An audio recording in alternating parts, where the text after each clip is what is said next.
Yo. So, what's up sa inyo mga kaibigan, no? Welcome back po sa ating YouTube channel. Well, it's me again, Teacher Kevin PH, and we're back with another video.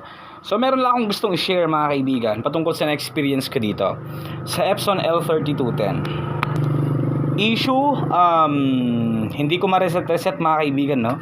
Although ang nagpapakitang error sa ating mismong computer ay service required. So, nagbiblink lang siya. And pag ino-open ko yung aking resetter, bigla na lang siya maghahang, magi-stick mga kaibigan, no? So once na sinelect ko dito, selected naman siya, no? Naka L3210, syempre okay naman ang connections natin.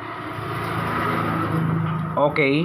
Particular adjustment, pag pupunta na ako dun sa waste ink pad counter, pag chine-check ko yan, pag chine-check ko tong main pad counter, no? Pag pinipindot ko dito,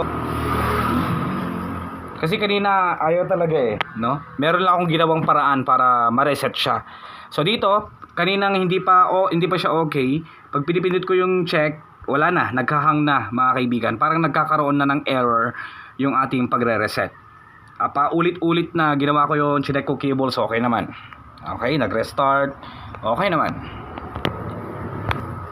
Ang iniisip ko ng problema mga kaibigan kanina is itong resetter ko. Pero nag-download ako, kumuha ko ng ibang installer or ibang resetter, no?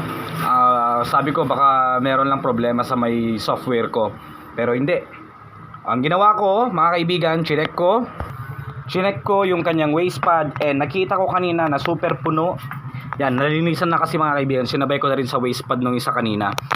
So, nilinisan ko to as in, tinanggal ko kanina hindi ko ma-reset, no? Super puno, naglilik na rin siya. Tignan nyo dito, yan. Ngayon nalinisan na siya mga kaibigan, hindi ko pa napunasan yan. Then after ko malinisan, binalik ko lang din. Ganito lang yung ginawa kong paraan ng paglinis, no? Then boom, okay na, na-reset na rin natin siya. Share ko lang to mga kaibigan, no? Baka naka-encounter na rin kayo ng ganito. Check nyo yung waste pad, linisan ninyo, then ibalik ninyo.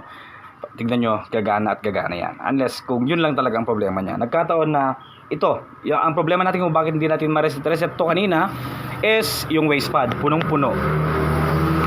So, naglinis lang tayo.